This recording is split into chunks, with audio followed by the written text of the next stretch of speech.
मुझे ये लगता है जितना अगर सर स्टार्टिंग से बताते हैं, अगर कोई बच्चा उतना फॉलो कर लेता है तो वो मुझसे भी अच्छा करेगा, क्योंकि मैं खुद ही सारी चीजें फॉलो नहीं करवाती हूँ। मतलब क्या होता है ना, मन होता है कि कर लेंगे, लेकिन अगर आप जितना बताते हैं, अगर कोई बच्चा उतना फॉलो कर लेता है तो वो मुझसे भी अच्छा करेगा। अच्छा, ये मैंने आपसे बोलने को नहीं कहा, ये अपने नहीं, आप मैं कह रही हैं। अपनी ये मतलब मैं हमेशा बोलती हूँ, जितना सर बताते हैं उतना करो तो आप बहुत अच्छा करोगे। और हाँ, मतलब स्टार्टिंग से लेके चलो तो दिक्कत नहीं होती है।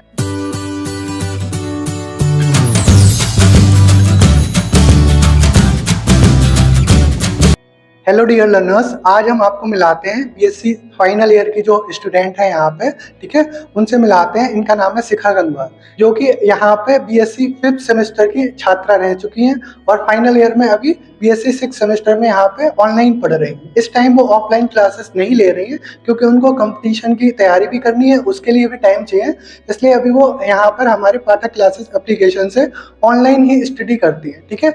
तो वो अब अपना एक्सपीरियंस आपके साथ शेयर करेंगी। जो उनका बीएससी 5th सेमेस्टर का रिजल्ट आया है उसमें इनके हाईएस्ट मार्क्स हैं। इनका जो इस साल रिजल्ट आया है बीएससी फाइनल ईयर का, जो 5th सेमेस्टर होता है, उसमें इनका बहुत ही अच्छा रिजल्ट रहा है।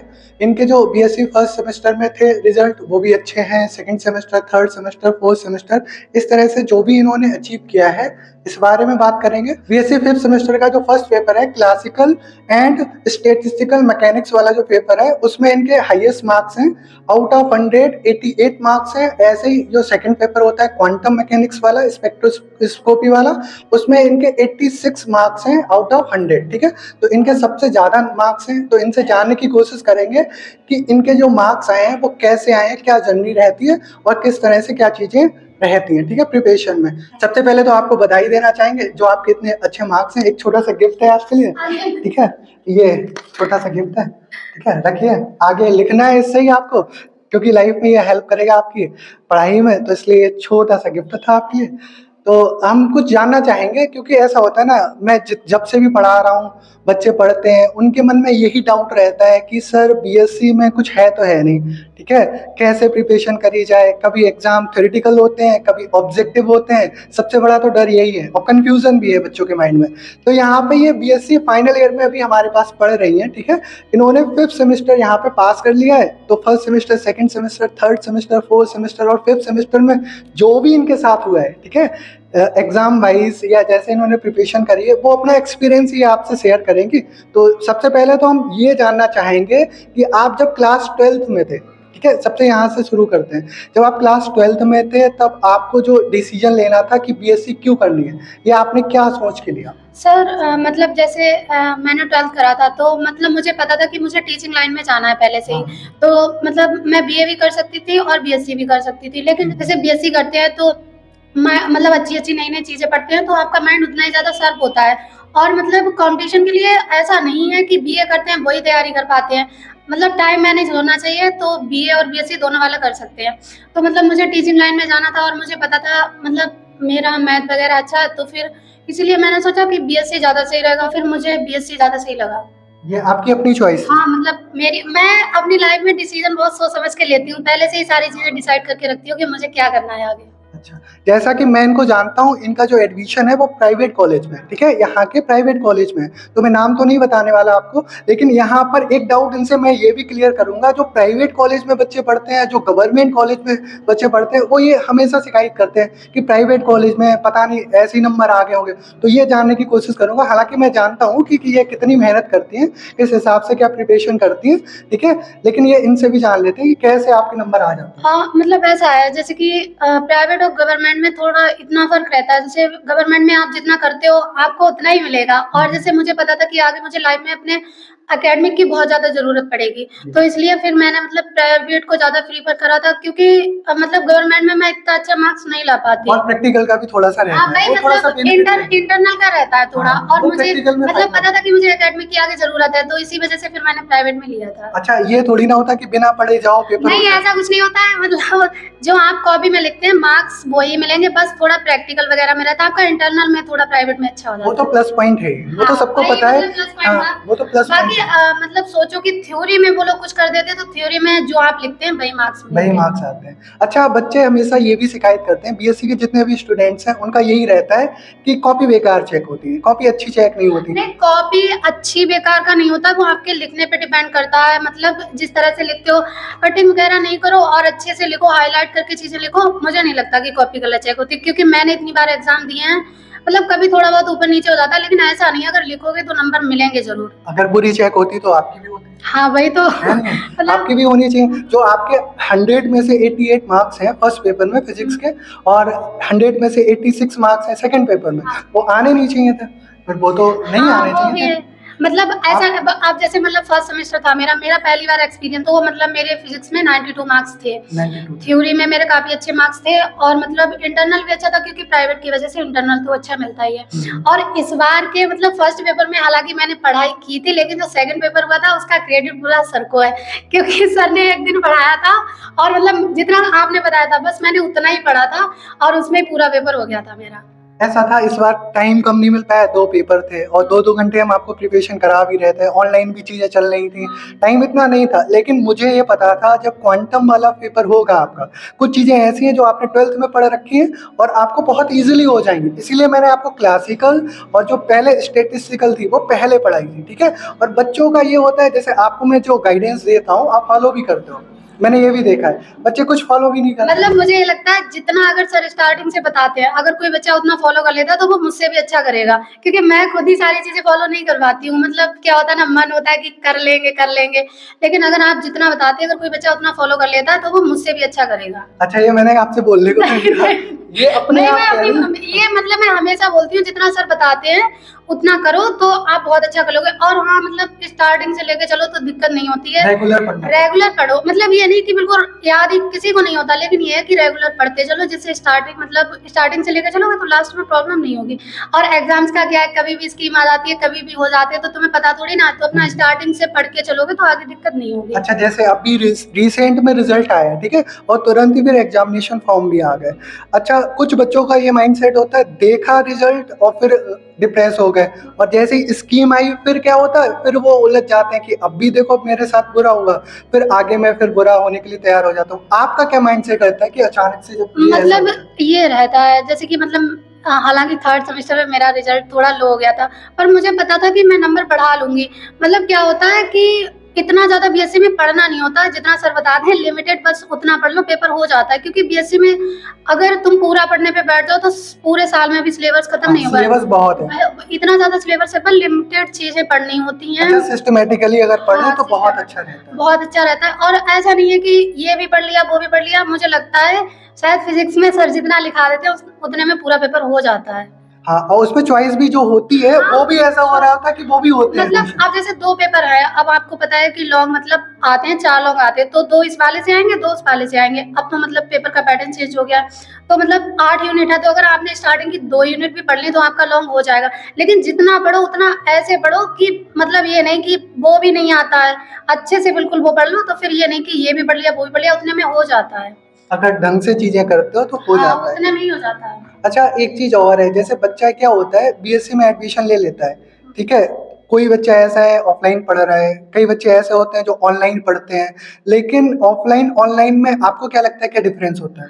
देखो, मतलब वैसे अगर बच्चा थोड़ा सिंसियर है तो ऑनलाइन भी अच्छा है, मेरे लिए ऑफलाइन ज्यादा सही लगता है। क्योंकि जैसे आप क्लास में बैठे हो, ठीक है, तो मतलब क्या है, जैसे सर ने पूछा तो आपको लगता रहेगा कि सर पूछेंगे तो आप पढ़ोगे। और ऑफलाइन ऑनलाइन में क्या होता है कि मर्जी है पढ़ो, नहीं मर्जी है मत पढ़ो, कोई तुमसे पूछने वाला नहीं है। अगर आप सिंसियर हो तो ऑनलाइन भी अच्छा है। फिलहाल मुझे अपनी तरफ से लगता है कि ऑफलाइन ज्यादा अच्छा है। ऑफलाइन ज्यादा किसी बेटर। भी मतलब कोई चाहे कंपटीशन की पढ़ाई हो आपकी या आपका एकेडमिक हो, कहीं भी ऑफलाइन ज्यादा अच्छा है ऑनलाइन से। अच्छा, अभी आपने भी देखा होगा, आपका खुद का एक्सपीरियंस होगा, आपने देखा होगा पहले जब बच्चे बीएससी करते थे, जब ईयरली वाइज होती थी, तो मैथ्स वाले जो सर पढ़ाते हैं वहाँ बच्चे मतलब 100 की संख्या में बैठते थे, ठीक है। अभी आपका खुद का एक्सपीरियंस होगा कि मैथ्स की कोचिंग अब जानने वालों में हमने भी देखा है कि इस तरह से कि 2-4 बच्चे या 6 बच्चे, मतलब बच्चा खुद ही नहीं पढ़ना चाहता है, ऐसी नौबत आ गई। तो आपको क्या लगता है कि बीएससी में बिना पढ़े पास हो जाते नहीं हैं? नहीं, ऐसा होता है। अब जैसे मतलब क्या हुआ था कि मैंने फर्स्ट सेमेस्टर में एडमिशन लिया था, तो हम लोगों के लिए एग्जाम्स के लिए मतलब 8-9 महीने मिले थे,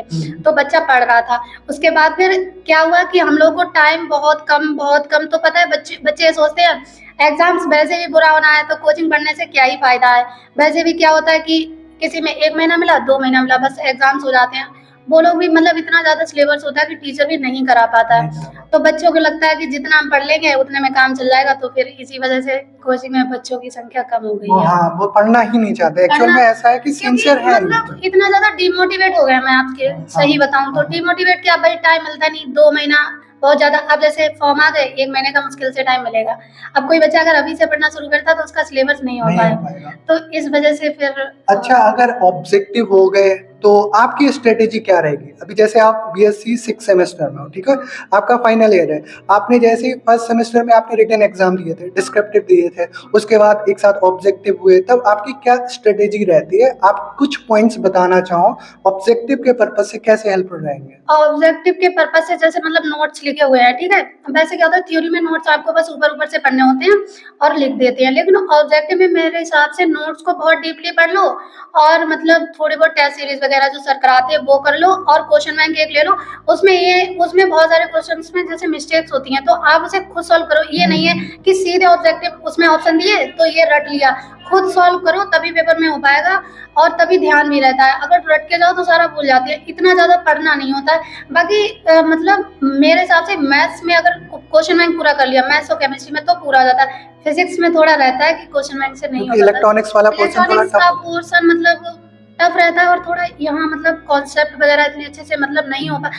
मतलब मेरा कहने का वो मतलब नहीं, टाइम इतना ज्यादा हो नहीं सकता। अगर टाइम हो तो बहुत अच्छे से हो जाए, टाइम इतना हो नहीं पाता तो उस वजह से फिर नहीं हो पाता है। अच्छा, ऑब्जेक्टिव की जो प्रिपरेशन है आपके हिसाब से कैसे करनी चाहिए तो आपने बता दिया। अगर आप देखो तो 100 क्वेश्चंस होते हैं, उसमें 75 आपको करने होते हैं, 25 तो छोड़ने ही छोड़ने हैं। एक तरह से देखा जाए तो चीजें इजी ही हैं। अगर आप ध्यान से देखो, सिलेबस वास्ट है, बड़ा है, कोई दिक्कत नहीं, लेकिन चीजें अगर आप ढंग से करना चाहो तो अब भी कर सकते हो, ऐसा है नहीं है? हाँ, और क्या, मतलब ऐसा नहीं होता है। अगर कोई बच्चा करना चाहता है तो 1 मंथ तो बहुत होता है, क्योंकि इतना ज्यादा सिलेबस है नहीं, लिमिटेड चीजें पढ़नी है। अब यहाँ कोई कंपटीशन तो है नहीं कि मतलब जो जितने ज्यादा लाएगा उसका सिलेक्शन होगा, ऐसा कुछ है नहीं ना। तो आपको अपना मार्किंग अच्छा करना है तो मतलब जितनी मतलब बहुत ज्यादा नहीं पढ़ना है, पर जितना पढ़ना है अच्छे से पढ़ना है। अच्छा, कुछ बच्चे मैंने ऐसे भी देखे हैं, जैसे ही ऑब्जेक्टिव का नाम सुनते हैं कि अब ऑब्जेक्टिव पेपर होंगे, तो वो क्या करते हैं, वो माइंड में पहले बिठा लेते हैं, गैस पेपर लेंगे, रटेंगे, लगाएंगे, कुछ तुक्के से कराएंगे, रिजल्ट अच्छा हो गया तो ठीक है, नहीं तो उनका ये रहता है रिजल्ट अगर खराब हो गया तो ये थोप देंगे कि पेपर बढ़िया नहीं आया था, आउट ऑफ सिलेबस थी चीजें, पेपर तो मिलता नहीं है, ठीक है, तो ये भी रहता है। तो इससे नुकसान उनका ही होना है, एक्चुअल में तो नुकसान उनका ही होना है। तो इससे क्या होता है कि बच्चे एक तरह से आगे के लिए अपने लिए मुश्किल क्रिएट कर रहे हैं। मतलब मैं आपके लिए सही बताऊं तो जैसे मतलब कोई भी बच्चा ऐसा करता है कि मतलब पढ़ा छोड़ दिया, फिर से मतलब मन हुआ तो पढ़, ये सिर्फ वो लोग करते हैं जिनकी लाइफ का कोई मोटिव नहीं होता है। वरना जिसकी लाइफ का मोटिव होता है वो अपनी चीजों को बहुत अच्छे करके लेके चलता है। उसके लिए हर एग्जाम्स बहुत बड़ा, चाहे कोचिंग में कोई एग्जाम्स हो या मतलब कॉलेज का कोई आपका मिड टर्म हुआ, कुछ भी हुआ, जिसकी लाइफ का मोटिव है वो हमेशा अच्छे करके चलता है। उसका ये नहीं होता है कि ऑब्जेक्टिव हुआ तो 75 में कुछ नहीं, 50 हो ही जाएंगे, बहुत हो जाएगा। अब मतलब जिसके मोटिव होता है अपनी लाइफ का, वो उस हिसाब से अपनी चीजें लेके चलता है आगे तक। ये कहना चाहती हैं कि अगर आपने बीएससी कर रहे हो, अगर आपका इन फ्यूचर कोई गोल क्रिएट नहीं है, आप फ्यूचर में कुछ नहीं करना चाहते हो, तो बीएससी एवे ही होगी आपकी, ठीक है। फिर आप तुक्के लगाते रहो या रोना रोते रहो कि कॉपी ठीक नहीं चाहिए, कोई पेपर अच्छा नहीं आया। इन्होंने आज तक कभी ऐसा नहीं कहा है, ठीक है। जितने भी मैंने टेस्ट लिए हैं, टेस्ट सीरीज जो भी होती है यहाँ पर, और जो भी आपके एग्जाम होते हैं, उनमें इन्होंने कभी कंप्लेंट नहीं करी। मैंने इनसे फोन से बात भी करी है, जब भी एग्जाम होते हैं तो मैं फोन करता हूँ, सभी बच्चों को करता हूँ, ऐसा नहीं है कि जिनके अच्छे नंबर आते हैं उनको ही करता हूँ, जो फेल होता है, जिनकी बैक होती है या जिनके नंबर कम आते हैं उनको भी फोन करता हूँ, लेकिन उनका रिस्पांस क्या होता है वो अलग ही होता है। लेकिन इनका ऐसा कुछ नहीं है। फर्स्ट जैसे एग्जाम हुआ था इस बार, फिफ्थ सेमेस्टर का जो एग्जाम हुआ था, उसमें एक साथ ही ये हो गया था कि 2 घंटे के एग्जाम होने थे। Descriptive exam paper pattern change हो गया था कि 2 घंटे का एग्जाम होगा, एक लॉन्ग करना होगा आपको, 2 शॉर्ट करने होंगे, बाकी वेरी शॉर्ट थे, ठीक है, 10 वेरी शॉर्ट थे। तो उसमें ऐसा था, लॉन्ग करना, फिर शॉर्ट करना, फिर वेरी शॉर्ट करना, सिर्फ 2 घंटे में, बहुत बड़ा चैलेंज था, वो भी अच्छे से, क्योंकि उसकी जो मार्क्स की संख्या थी वो बहुत ज़्यादा थी, मतलब 25 नंबर का लॉन्ग, ठीक है। लेकिन मैंने थोड़ी गाइडेंस भी दी, बच्चों को समझाया, इन्होंने फॉलो करा, कुछ बच्चों ने फॉलो नहीं किया। तो जब आप पहला पेपर देने गए थे, फिजिक्स का पहला ही पेपर था, ठीक है, इनका एक्सपीरियंस जानना चाहेंगे। फिजिक्स का पहला पेपर था क्लासिकल एंड स्टैटिस्टिकल मैकेनिक्स, ठीक है, वो पहला पेपर था, ये पेपर देने गई थी, ठीक है। और इन्होंने क्वेश्चन छोड़े हैं या नहीं छोड़े, किस हिसाब से कॉपी लिखी है, वो आप ध्यान से सुनिएगा, क्योंकि ये बहुत ही अच्छे से बताएंगी कैसे कॉपी लिखी जाती है। आप मेरी बात तो सुनते नहीं हो, इनके नंबर आए, ठीक है, इन्होंने अचीव किया है कुछ, तो इनकी बात कम से कम सुन लीजिए, बताइए। हाँ, मतलब ऐसा हुआ था, जैसे हम लोग के फर्स्ट सेमेस्टर से एग्जाम चल रहे थे तो पेपर पैटर्न अलग था, और यहाँ पता चलता है जब मतलब आपकी डेट शीट आ जाती है तो पता चलता है कि किस पैटर्न पे आपका एग्जाम्स होंगे। मतलब तो फिर हम लोग को पता चल गया कि पेपर पैटर्न चेंज हो गया। अब क्या हुआ कि पहले मतलब अलग था, एक साल से बदले, अब 25 नंबर का अकेला लॉन्ग आता था। अब क्या होता है कि मतलब आप उसमें कुछ भी मिस्टेक करते, 25 नंबर बहुत होते हैं, 75 में 25 नंबर बहुत होते हैं। तो फिर मतलब मैंने अपनी पूरी स्ट्रेटेजी बना ली थी कि मुझे पहले लॉन्ग करना है, क्योंकि मतलब मेरा 25 नंबर का यानी लॉन्ग आपने पहले लॉन्ग किया? हाँ, मैंने पहले लॉन्ग किया था, क्योंकि मुझे पता था अगर मैं शॉर्ट करती, मतलब 10 शॉर्ट थे, मैं 5-5 मिनट में भी करती तो 50 मिनट हो जाते, और नंबर मुझे मिलते मतलब 20 ही, 20 शॉर्ट में 20 एवरेज कॉपी चेक होती है तो अगर ऐसे ही मिलेंगे। मतलब 20 नंबर के थे, कितनी भी अच्छी चेक होती है 17-18 से ज्यादा नहीं मिलते। और मुझे पता था कि मतलब 25 नंबर का लॉन्ग में बहुत ज्यादा टाइम लूंगी तो आधा घंटा, 30 मिनट से ज्यादा नहीं। उसमें कितना भी मैं बुरा लिखती हूँ, 25 में मुझे 22-23 नंबर मिलेंगे तो उससे मुझे बहुत फायदा हो जाएगा। फिर उसके बाद में मतलब शॉर्ट क्वेश्चन थे, 2 करने थे, 15-15 नंबर के बाद थे, तो फिर मैंने वो किए थे। उसके बाद मैंने वेरी शॉर्ट किए थे, क्योंकि 2-2 नंबर के थे, अगर कोई छूट भी जाता तब भी कोई प्रॉब्लम नहीं होती, लेकिन फिर भी मेरा 1 घंटे 45 मिनट में पेपर हो गया था। हालांकि स्पीड अच्छी है, ये सर को भी पता है। 1 घंटे 45 मिनट में इनका पेपर हो गया था, वो भी इन्होंने अच्छे से लिखा था, ठीक है। और स्पीड पे आप शुरू से काम कर रहे थे। हाँ। जब से यहाँ पे आते हैं पढ़ने स्पीड तब मेरी से? अब से नहीं सर, जब मैं 7th-8th में थी तब से मतलब स्पीड मेरी अच्छी है। और इनको स्पीड का भी फायदा हुआ है। आप लोग बहुत धीरे धीरे लिखते, स्लो लिखते मुझे हैं, ऐसे स्पीड कुछ का नहीं फायदा होता। हर जगह हुआ है, क्योंकि और कॉपी में कटिंग वगैरह कुछ नहीं नहीं, मैं करते? कटिंग, मेरा गलत हो जाता फिर भी मैं कटिंग नहीं करती हूँ। कटिंग नहीं करनी चाहिए, क्योंकि वहां से हाईलाइट हो जाती है चीजें, हाँ। फिर एग्जाम में जो कॉपी चेक करता है वो वहीं से क्योंकि चीजें जब पकड़ लेता कॉपी है। चेक होती है तो वहाँ इतना किसी के पास टाइम नहीं होता कि वो आपकी लाइन वाइज पढ़े, क्योंकि वहाँ लाखों की संख्या में बच्चे अगर वो पढ़ने बैठ जाए तो शायद 1-2 साल लग जाएंगे कॉपी चेक हाँ, सही कह रहे हैं। वहाँ आपकी सिर्फ ये देखा जाता है कि आपने कितना अच्छे से लिखा है कॉपी को। अच्छा, जो बच्चे ये कहते हैं कि कॉपी बुरी चेक होती है, ठीक है, तो जान लीजिए बुरी क्यों चेक होती है, ठीक है। आप बुरा करके आते हो तो बुरी चेक होती है, आप कटिंग करके आओगे, रायता फैला के आओगे वहां पे, तो फिर वो चीजें हाईलाइट हो जाएंगी, फिर एग्जामिनर नहीं काटेगा तो काटेगा, ठीक है। बुरी कुछ नहीं होता, बस लिखने का तरीका होता है काफी। और जैसे क्या हुआ, मैं मतलब लिखती हूँ तो मतलब कोई मुझे क्वेश्चन नहीं आता बीच में, तो मैंने उसकी जगह छोड़ दी, मैं ऐसा नहीं करती हूँ, मैं नेक्स्ट वाला कर देती हूँ। अब मुझे जब वो लास्ट में आता था तो फिर वो वाला कर देती हूँ, ऐसा नहीं। अब बच्चे क्या करते हैं, जगह छोड़ दी, लाइन छोड़ दी, क्वेश्चन के लिए जगह छोड़ दी कि बाद में, ऐसा जितना आए बिल्कुल स्टार्टिंग से लिखते चलो, और जो आपको बाद में याद आता है वो बाद में लिख दो। ऐसा कोई बहाना नहीं है कि जो पहले लिखेगा उसके ज्यादा अच्छे नंबर, ऐसा कुछ नहीं होता। और भी अच्छे से लिखो, नंबर मिलते हैं, मुझे तो लगता है, क्योंकि मेरे आते तो मुझे मतलब पता है। मेरे नहीं, ऐसी बात नहीं, और भी बच्चों के नंबर बहुत आते बच्चों के आते हैं, हाँ, कॉपी ठीक तो लिखते फिर तो आते हैं। अगर कॉपी ठीक लिखो तो नंबर आते हैं, मेरे लिए तो यही लगता मतलब है। कॉपी ठीक लिखनी चाहिए आपको, ऐसा कुछ नहीं है कि। और ये यूनिवर्सिटी नहीं, वो तो आप 10th क्लास में हो, 12th में हो, कुछ भी कर रहे हो, जैसी कॉपी लिखो नंबर तो उसी हिसाब से नंबर तो मिलेंगे। उसी हिसाब से मिलेंगे। और ऐसा भी नहीं है पूछा पीएनपी ट्रांजिस्टर, आप एनपीएन का फिगर बनाए हो और उसमें कुछ का कुछ लिखा है, ऐसे नंबर नहीं मिलते ना, जीरो हो जाता है। ऐसे तो कहीं भी नहीं मिलेंगे। हाँ, ऐसा नहीं होता, लेकिन बच्चे क्या सोचते हैं, 12th वाली आदत है, भैया कुछ पूछा कुछ लिखा है, और फिर वहां पे हम जब कहते हैं कि कॉपी खुलवा के वहाँ पे देखो। मतलब क्या होता है, जैसे 25 नंबर का आपका लॉन्ग आया और उसमें जितनी चीजें पूछी हैं आपको उतनी लिखनी है। अब आप सोच रहे नहीं आ रहा तो कुछ भी लिख देंगे। अब एक तो अकेला तो क्वेश्चन, वो तो ढंग से चेक होगा ही, उसमें भी आप कुछ भी लिख दोगे तो फिर तो नंबर नहीं कईयों ने ऐसा किया होगा। हाँ, ऐसा वही किया तो। होगा, एक्सपेक्टेड है, क्योंकि लास्ट टाइम आप कितना पढ़ लोगे, चीजें उस हिसाब से भी तो करनी पड़ेंगी।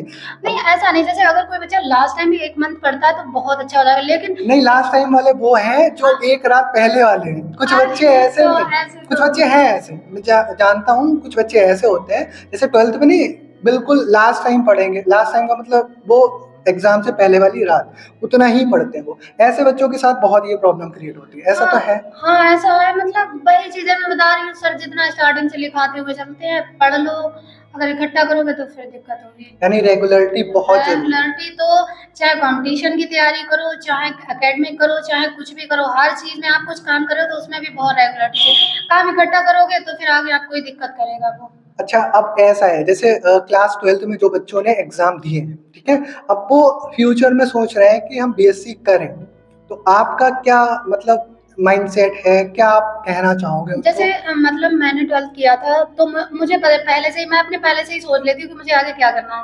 तो मतलब बीएससी करें तो इस पर्पज से करें कि उसका आगे कोई यूज करना है, या अगर तुम्हें लगता है कि बाद में बीएससी करने के बाद यही सोचना कि अब क्या करें, तो बीएससी करना बेकार है, क्योंकि बीएससी इतनी आसान नहीं, मैंने तो की है।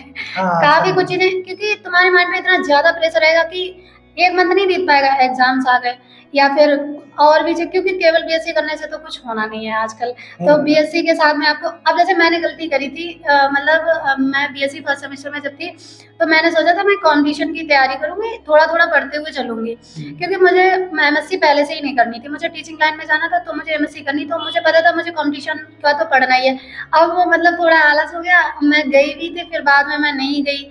अब मैं फाइनल में आ गई, मतलब ज्यादा टाइम नहीं बचा है, तो अब लग रहा है कि शायद स्टार्टिंग में पढ़ा होता तो आज इतनी प्रॉब्लम नहीं होती है। अब इतना ज्यादा प्रेशर है, ये भी पढ़ना है, वो भी पढ़ना है, और केवल बीएससी करके तो वैसे भी कुछ नहीं होना, मतलब होना कुछ नहीं है, जरूरी बीएससी भी है, लेकिन मतलब केवल बीएससी से तो खैर कुछ नहीं होगा। बीएससी के साथ साथ में कंपटीशन की तैयारी भी करनी चाहिए। मतलब जो आप देखे, अगर आपके लिए एमएससी करना है तो एमएससी की तैयारी पहले से, तो फिर starting जैसे एमएससी करनी है तो बीएससी उस तरह से पढ़ के लेके चलो कि जिससे आपको एमएससी में प्रॉब्लम ना हो। और बाकी जैसे मतलब किसी को और कोई फील्ड है, तो फिलहाल बीएससी इतना भी टफ नहीं है और इजी भी नहीं है, तो स्टार्टिंग से मतलब अपना पढ़ते हुए मतलब सिस्टमेटिक जो भी आगे करना है उसका थोड़ा थोड़ा, 3 साल बहुत लंबा टाइम, बहुत लॉन्ग पीरियड बहुत लॉन्ग पीरियड होता है। अगर हम थोड़ा थोड़ा भी करते हैं, फिलहाल रेगुलरिटी बहुत जरूरी है, कुछ भी करो। अच्छा, ये एमएससी नहीं करना चाहते, ये कंपटीशन की तैयारी करिए, ठीक है।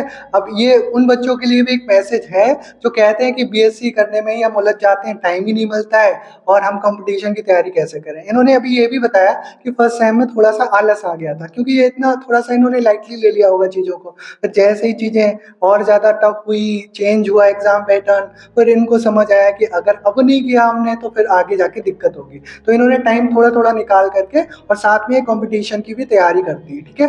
तो इन्होंने ये मैसेज भी दिया है कि जो एमएससी भी करना चाहते हैं, अगर वो शुरू से पढ़ते हैं, बीएससी फर्स्ट सेम से तैयारी करते हैं, तो आगे चल के वो आईआईटी जेईई का जो एग्जाम होता है या सीयूटी का एग्जाम होता है वो क्लियर कर लेते हैं। अच्छा, मैंने यहाँ पे कई बच्चों को देखा है, मैं पढ़ाता हूँ, तो मैंने देखा है कि कुछ बच्चे ऐसा सोच रहे हैं फाइनल में आकर के, अब उनका लास्ट सेमेस्टर है, तो अब जाके वो सोच रहे हैं कि मुझे ड्रॉप लेना चाहिए, मैं ड्रॉप लेकर के बेटर कर सकता हूँ। तो मुझे तो नहीं समझ आता कुछ ड्रॉप का चक्कर। 12th के बाद तो चलो समझ आता है कि उस टाइम आप बहुत कंफ्यूज होते हो, आपको नहीं समझ आता है कि बीएससी करना है, बीए करना है, बीटेक करना है, बीकॉम करना है, क्या करना है, उस टाइम कंफ्यूजन ज़्यादा होते हैं। लेकिन अब आप जब मैच्योर हो जाते हो, चीज़ें आपको पता हो जाती हैं, आप इतने लाइफ में धक्के खाते हो, तब तो आपको सिंसियर होकर के डिसीजन पहले ही ले लेना चाहिए था, और गैप का कोई मतलब नहीं। मुझे तो नहीं समझ आता है, आप क्या कहना चाहोगे उन बच्चों के लिए? मतलब जैसे कि गैप उसके लिए से रहता है। अब जैसे किसी बच्चे ने जेम का एग्जाम दिया है, अब उसका क्या हुआ कि उसे लग रहा है कि मेरा 1-2 नंबर से रह जाएगा, अगर मैं अगली बार तैयारी करता हूँ तो मेरा 100% हो जाएगा, उसके लिए तो गैप अच्छा है। अब जैसे कोई मतलब बहुत कम नंबर आ रहे हैं, फिर वो सोच रहा है मैं 1 साल में तैयारी करके निकालूंगा, सिर्फ डिमोटिवेशन आएगा और आपसे आगे बच्चे आगे हो जाएंगे, आप हो जाओगे पीछे। अब बाई चांस क्या होता है ना कि आपने ड्रॉप लिया, उसमें आपका नुकसान हुआ, उतने में उन्होंने कुछ कर लिया, अब उनकी जॉब लग गई, तो इतना ज्यादा डिमोटिवेशन मतलब आ जाएगा कि पूछो मत। मुझे तो ड्रॉप नहीं समझ, ड्रॉप लेने का मतलब ये है कि आपको अगर लगता है कि हाँ हम आगे कर लेंगे, 100% श्योर होना चाहिए, तो ड्रॉप सही है, वरना ड्रॉप लेना बेकार है। यानी आप उसी फील्ड में अगर जाना चाहते हो और आप थोड़े नंबर से रह जाते हो तो ड्रॉप लेना ठीक है, तो ड्रॉप समझ भी आता है। मुझे भी ऐसा ही लगता है कि ड्रॉप आप तब लो जब आपने एग्जाम दे रखा है और आपको लग रहा है कि 10 नंबर से भी अगर आप रह जाते हो तो ठीक है, मतलब बनता है। आपने एग्जाम ही नहीं दिया, कुछ बच्चे ऐसे हैं जो एग्जाम नहीं देंगे फिर ड्रॉप ले लेते हैं, या उनका निगेटिव में आ रहा है रिजल्ट, फिर भी ड्रॉप लिए बैठे। अरे फिर आप अपने आप को बेवकूफ़ बना रहे हो भैया, ड्रॉप का कोई मतलब नहीं बनता है, ठीक है। ये किसी को डिमोटिवेट करने के लिए नहीं है, ना ही ऐसा है कि किसी की भावनाओं को ठेस पहुंचे, बस इतना है कि आप रियलिटी को देख सको, अपने बिहाफ पर कुछ एक्शंस लो, डिसीजंस लो, जिससे आपको इन फ्यूचर फायदा हो, ठीक है। और ये जो हम बात कर रहे हैं इसका मतलब ये नहीं है कि हम इनको topper as a topper represent कर रहे हो कि हाँ देखो भाई हमने यहाँ पे इनको इतना पढ़ाया, इतना कुछ किया, इन्होंने कोचिंग का नाम रोशन किया, ऐसा कुछ नहीं है। मैंने सिर्फ इसलिए बुलाया है कि ताकि ये अपने एक्सपीरियंस से उन बच्चों को बता सके जो बीएससी में एडमिशन लेने वाले हैं या जो बीएससी कर रहे हैं, फर्स्ट सेम के उनका रिजल्ट आया है, उन्होंने देखा होगा कि किस तरह से कॉपी चेक होती है, तो उनको कुछ टिप्स मिल सके, कुछ गाइडेंस मिल सके, क्योंकि आप मेरी बात तो इतनी सुनोगे नहीं, जिन्होंने अचीव किया शायद उनकी बात सुन लो, ठीक है। तो उनका कुछ फायदा हो जाए इसीलिए यहाँ पे बुलाया है। बाकी इसका कोई इंटेंशन ये नहीं है कि मैं इनको हाईलाइट करने वाला हूँ कि या इनको दिखाने वाला हूँ कि ये देखो भाई ये हमारी कोचिंग से हाईएस्ट मार्क्स अचीव करके आई हैं, मैं इतना बढ़िया पढ़ाता हूँ। हालांकि मैं ठीक ठाक पढ़ा लेता हूँ, ठीक है, तारीफ इन्होंने कर दी है, मैं इतना नहीं कुछ बोलूँगा अपने बारे में। बस ये है कि आप चीज़ें अगर रेगुलर रखते हो, कोई भी सिचुएशन चेंज होती है उसके अनुसार अपने आप को चेंज कर लेते हो, टीचर जो बताता है उसकी बात को मानते हो, और चाहे आप ऑनलाइन पढ़ते हो चाहे ऑफलाइन पढ़ते हो, उससे इतना इफेक्ट नहीं पड़ता है, बस आप सिंसियरली प्रिपरेशन करो, इनका ये कहना था, ठीक है। और आप ऑफलाइन पढ़ते हो तो उसमें ये होता है कि रेगुलरिटी बनी रहती है चीज़ों की। ऑनलाइन में ये होता है कि आपसे कोई पूछने नहीं आएगा, आपको कोई बताने नहीं आएगा, आप अपने आप से अगर उनको एडजस्ट कर सकते हो चीज़ों को, अपने हिसाब से शेड्यूल बना करके बिल्कुल सिस्टमैटिक वे में तैयारी कर सकते हो, स्ट्रेटेजी आपकी बिल्कुल स्ट्रांग होनी चाहिए, तब तो फ़ायदा है। ऐसे कंपटीशन में होता है, कंपटीशन में क्या होता है, आपको उसी हिसाब से टाइम ड्यूरेशन के हिसाब से चीज़ें लेनी पड़ती हैं। ऐसा थोड़ी ना है कि आपका 1 साल बाद एग्ज़ाम फिक्स हो गया, आप 2 साल की तैयारी कर रहे हो, ठीक है, लिए बैठे हो चीज़ों को। ऐसा ही होता है, आपने देखा होगा बहुत सारे बच्चे हैं बीएससी में आपके साथ भी आते थे, पढ़ते थे, ऑफलाइन में भी आपने देखा था, जैसे मैं कोई टेस्ट रखता था तो वो क्या करते थे, पोस्टपोन कराने की कोशिश करते थे। ऐसा होता था कि सर तैयार ही नहीं है। अरे क्यों नहीं तैयार है? मैं क्या बोलता था जब ये यूनिट शुरू करता था तो क्या बोलता था, रेगुलर पढ़िए, रोज का रोज पढ़िए, रोज मैं सुनूंगा भी, और जैसे यूनिट कंप्लीट हो जाएगी 2 दिन के बाद टेस्ट भी होना है, ये बता करके मैं शुरू करता था। जब से पढ़ा रहा हूँ तब से यही कहता हूँ कि रोज का रोज पढ़ के चलिए, जैसे ही चैप्टर कंप्लीट होगा, यूनिट कंप्लीट होगी, 2 दिन के बाद आपका टेस्ट होना है। अगर आप उस माइंडसेट के साथ पढ़ोगे तो बीएससी आसान है। और अगर आप अपनी मर्जी चलाओगे, 12th वाली आदतें चलाओगे, ठीक है, फालतू में चीज़ें रखोगे, इधर उधर घूमोगे फिरोगे, टाइम वेस्ट करोगे, गलत संगत में रहोगे, संगत का भी असर होता है, ठीक है, वो आपको पता चल जाएगा, अभी नहीं समझ आता है, लास्ट में समझ आएंगी चीज़ें, तो वो उससे आपका नुकसान ही रहेगा, ठीक है। तो ये सब आपको ध्यान रखना चाहिए, ऐसा ही है ना, ठीक है। तो ये यहाँ पर आई, बहुत ही अच्छी बात है, इन्होंने कुछ अपने पॉइंट्स बताए बाकी हैं। मतलब ये है कि जैसे आजकल बच्चे फ्रेंड सर्किल बहुत अपना हाँ। बहुत ब्रॉड रखेंगे, सोशल मीडिया पे बहुत ज्यादा एक्टिव एक्टिव रहेंगे। रहेंगे। मतलब मैं सर के पास काफी टाइम से हूँ, सर को पता होगा मैं कितना एक्टिव हूँ सोशल मीडिया पे। इन्होंने एक भी कभी पोस्ट नहीं करी है, मैंने तो स्टेटस भी नहीं देखा आज तक, हाँ ठीक है। मतलब मेरा हालांकि इनका रिजल्ट आया है, स्टेटस पहले मैंने लगाया, इन्होंने सीन किया है, ठीक है, रिजल्ट, और इनका कभी स्टेटस नहीं लगा कि मेरे इतने मार्क्स आए, इतना नंबर अचीव किया है, या मेरे साथ कोई भी फोटो होगा पुराना, कभी भी मैंने इनको कोई गिफ्ट दिया होगा या कुछ भी, इन्होंने कभी कहीं नहीं लगाया। मैंने भी नहीं बोला इनको कि हाँ कोचिंग को हाईलाइट करो या बताओ लोगों को कि मैं वहाँ पढ़ती हूँ, मैंने कभी नहीं बोला, ठीक है। और ना ही मैं कहता हूँ किसी बच्चे से कि आप कोचिंग को थोड़ा सा यहाँ पर प्रमोट करिए, मैं कभी नहीं कहता हूँ। हाँ इसलिए यहाँ पे इनको आज जरूर बुलाया जिससे बच्चों को थोड़ी सी पता चले चीजें कि भैया ऐसे ही नंबर नहीं आते हैं, करके आना पड़ता है, और वो भी अच्छे से करके आना है कॉपी।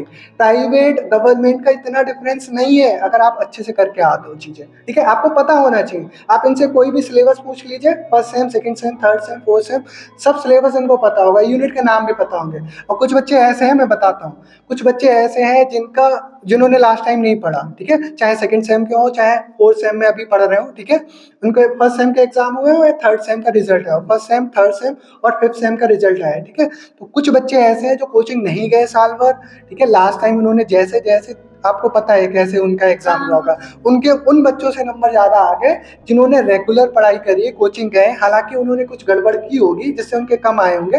अब वो उनको दिखाते हैं कि भैया तुम्हारे कोचिंग पढ़ने से क्या हो गया, मेरे तो तुमसे ज़्यादा है, या तुम्हारे रेगुलर कॉलेज जाने से क्या हो गया, मेरे तो ज़्यादा है। ऐसा कुछ नहीं है, वो लॉन्ग टर्म में डिफरेंस समझ आता है जब चीज़ें आप देखते हो। ठीक है। हाँ, पेपर में थोड़ा अच्छा कर सकते हो, लेकिन इंफॉर्मेशन नॉलेज उस बच्चे की ज़्यादा होती है जो रेगुलर पढ़ता है, बीएससी को सिंसियर करता है। ठीक है, ऐसा कुछ नहीं है, बीएससी में बहुत कुछ है। बीएससी का मतलब समझते हो, बैचलर ऑफ साइंस, मतलब आप बैचलर डिग्री यहाँ पे मिलने वाली है आपको साइंस की। आप चाहो तो इन फ्यूचर साइंटिस्ट बन सकते हो, रिसर्च में जा सकते हो, बहुत कुछ है, लेकिन बच्चा पढ़ता ही नहीं, तो ये सब ध्यान रखना चाहिए। ठीक है, तो थैंक फिर यू। बहुत ही बहुत धन्यवाद इनका यहाँ आने के लिए, और वीडियो देखने के लिए आपका भी बहुत बहुत धन्यवाद। जल्दी मिलते हैं नेक्स्ट वीडियो में, तब तक के लिए keep learning, keep growing. Thank you.